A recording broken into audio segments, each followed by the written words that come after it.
Being able to make a game and then somebody say, oh, I played that once, is like quite possibly the most amazing feeling in the world, to just know that you've contributed to something to someone that brings them joy.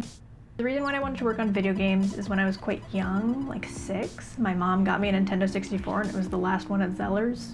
And then I played Ocarina of Time, kind of like beautiful Legend of Zelda game, and since then I've always played video games. It just kind of existed as this magical thing that just kind of got made, and then once I started working in film, I realized it's really just a lot of man hours that get put into it, and then there's a product that comes out at the end. And when I didn't like working in film, but I really liked the aspect of production, I was like, what's the pivot I can do? So I went into games instead. My relationship with video games has definitely taken a huge part of my life. It's how I met all my friends, even my closest friend to this day.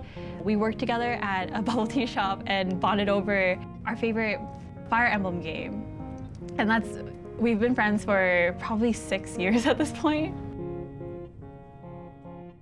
Being able to game with my boyfriend, so doing co-op missions and co-op games, and then just, the social thing, so party games with friends, and just having that kind of social lubricant, because I'm a pretty introverted person, so video games help me kind of get out of my bubble.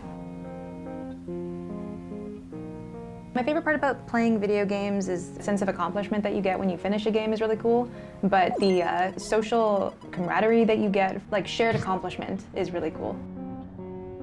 There's the escape. So back in the pandemic, it was being able to explore worlds that you couldn't. So you couldn't travel anywhere, so I did a bit of a tourist thing in Shadowlands.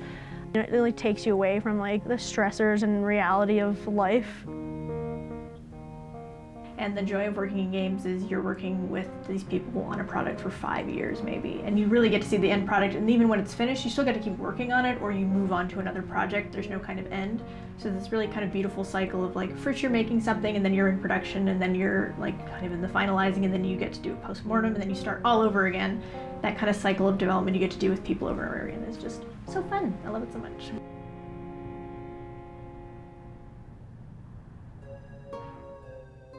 The backlash I face as a gamer usually stems because I'm a woman, especially if I turn on my microphone.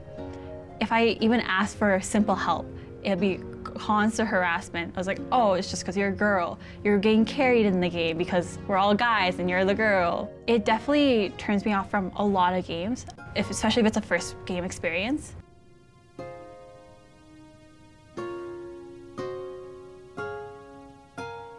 My gamer tag's pretty gender neutral, so you can't really tell that I'm a girl while playing video games, and that's kind of by design, because I've heard some horror stories.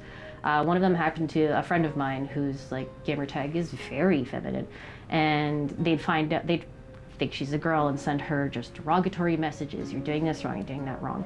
And from there, she got so much harassment just based on her gamer tag that she had to go contact Blizzard support and completely change it so that nobody would bother her again. That's discouraged her from playing video games being harassed. She stopped playing and hasn't come back online in a long time because of the harassment. I mostly get harassed about my job. A lot of the time people ask how I got into industry, and I'm like, oh, well, I went to school, and then I've heard a couple people say, oh, well, it's because you're pretty. Back when I started Xbox Live days, there was, you'd hop into VC and guys would tell me to get back in the kitchen or that I didn't really belong in that space. That kind of sucked, especially in fighting games. Most of the time you kind of have to just ignore it because if you engage with it, you're giving them what they want. I honestly ignore it a lot of the time because it can be a lot. If you don't say anything, the environment kind of keeps on going. But if you do say something, it can become worse. I've gotten doxxed before by a guy. I run a Minecraft server on the side as well. And when we banned him, he decided as retaliation to text me on my personal number and told me that he's going to dox me. I obviously did not react very well. It was a rough time.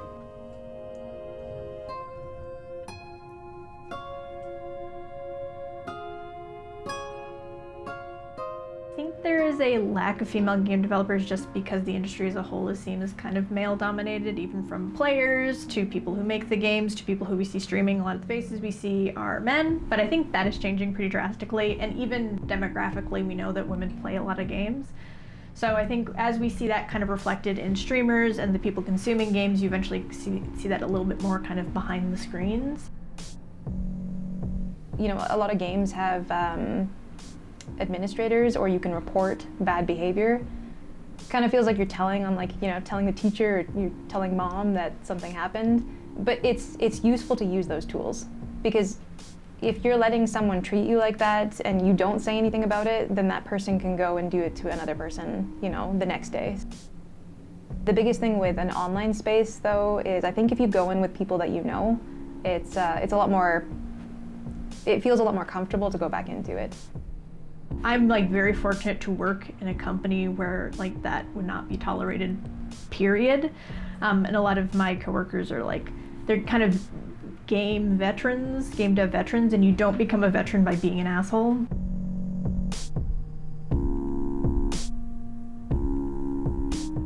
Kind of build it upon myself to maybe just get better than some of the people that harass me.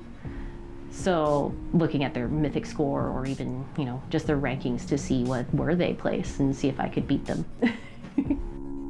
There's reasons why we have HR, there's reasons why we have these kinds of policies in mind. But in the end, it would suck to let somebody full of hate determine what I was going to do with my life. Like this is something I love to do, so. And I know that there's a stigma about like people kind of being toxic online, but once you find like a group of people to play with, I think, you know, like every one of those positive social interactions is worth some of that negativity. That's everything, so thank you.